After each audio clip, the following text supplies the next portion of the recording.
excited to meet you. Also, you're here too.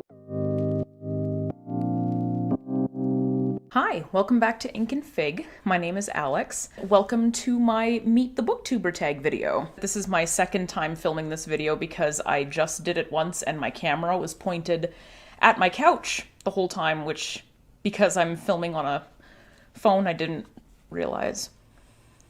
So that was tragic. Without any further preamble, let's do this once more from the top for real this time. Question 1. Why did you start this channel? I started this channel because I have always wanted to start a YouTube channel. I first saw YouTube in like 2006 in my computers class at school, and I just thought it was the coolest thing, and I was like, oh yeah, I want to do this. I, screwed around with a camera that I didn't really know how to use. I only created cringy things, and it was just kind of a giant mess. So, that never happened. I toyed around with beauty videos a couple of years ago. Now I'm here. I started getting into Booktube in 2020 during the pandemic, so I was like, I need something to fill my hours or I'm going to have like an existential dread panic attack. And I found Booktube, and it was great. And now I read so much, and I love the Booktube community. It can be such a wonderful place full of such wonderful people talking about books, which are my favorite thing of all time. So I'm like, you know what? I'm going to join in. This has always been a dream of mine, and now that I have a camera that can do what I need it to do, I have an iPhone 13 that I just got around Christmas, and I am very happy with it. It's doing a very good job so far, if I do say so myself. And now was just the time, and I'm really happy to finally be here and to be pursuing one of my longest dreams. Question 2, what are some fun and unique things that you can bring to Booktube? Personally, I think that everybody just brings their best personality to Booktube, and I love seeing people's personalities and getting to know people and just hearing their thoughts about books. So for me, my personality is going to be different from everybody else's, and that personality engages with books in different ways, so my perspective on those books is going to be new and different, hopefully, and I just have a different perspective on life in general. Like, I'm queer, I am genderqueer, my pronouns are she, they, I don't think I've shared those yet.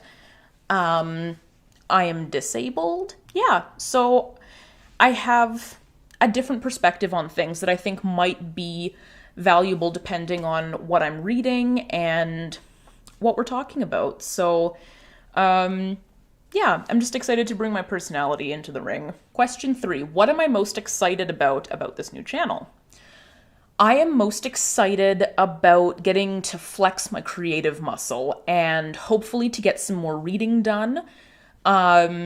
I'm excited to meet all of you out there, and I'm excited to sort of be accountable to each other as we grow in our own reading journeys. Yeah, I'm just excited to finally be able to live this dream of doing a YouTube channel, because YouTube is sort of the way that I engage with a lot of media.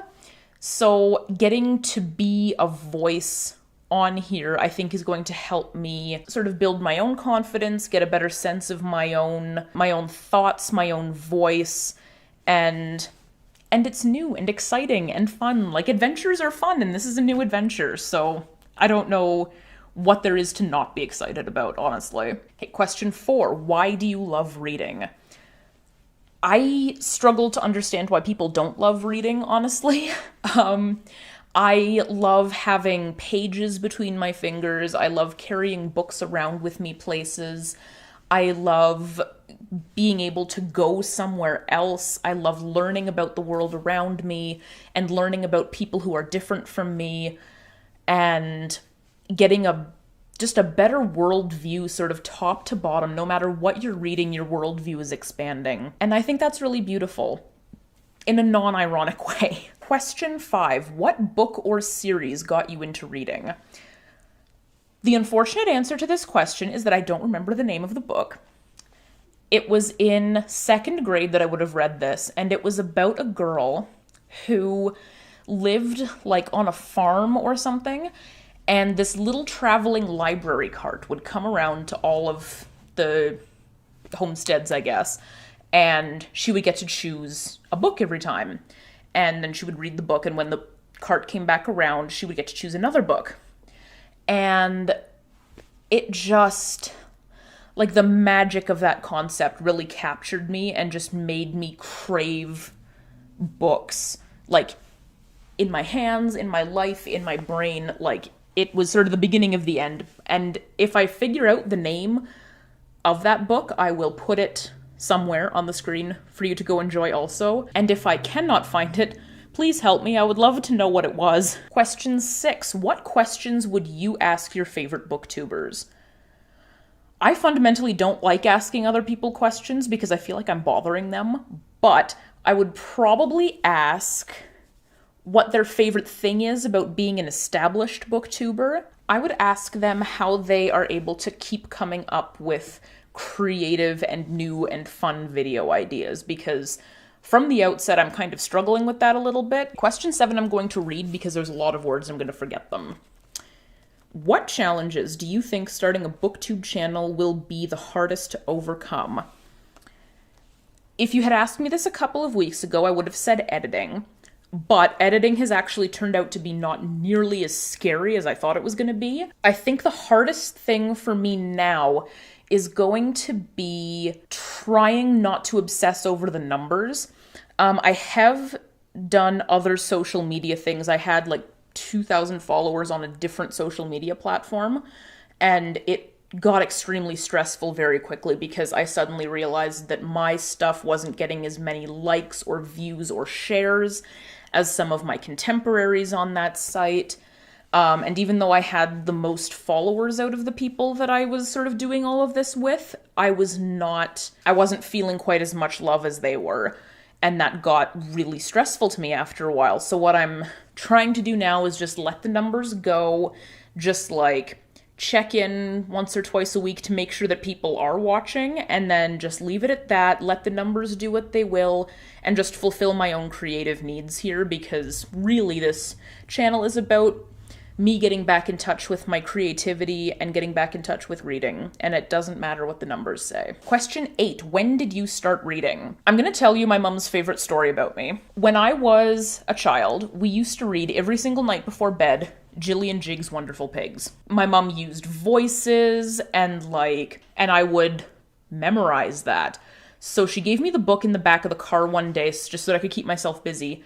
And she was listening, and she thought I was reading the book because I was using all the right voices, the right intonation, and I would flip the page at the right time.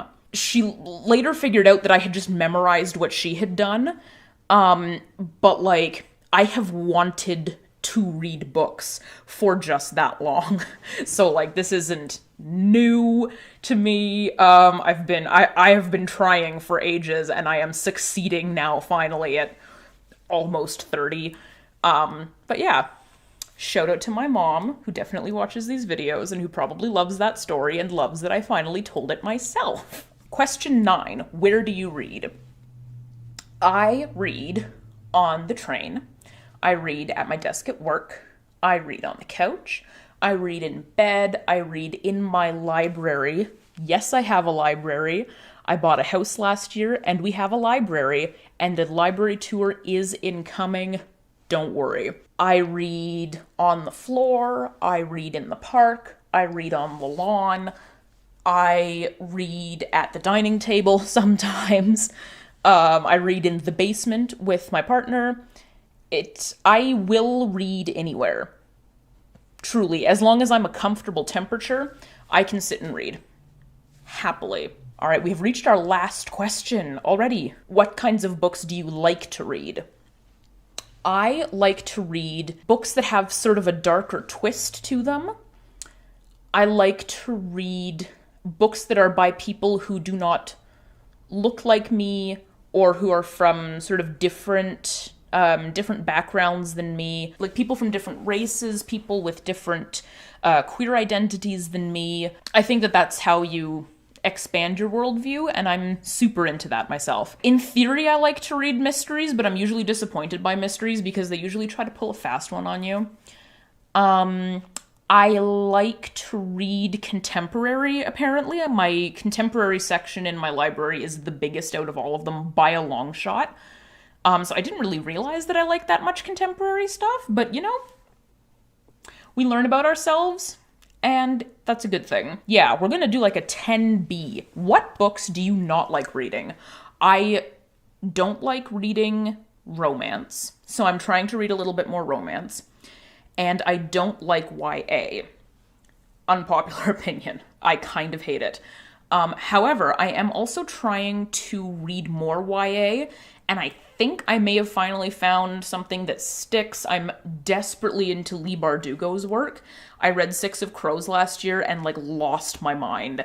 So we're getting back into YA, or into YA kind of for the first time. I never really read it much when I was of that age either, for other personal reasons. So that's where we're going to end. I think we successfully got this one on film. I'm very proud of myself.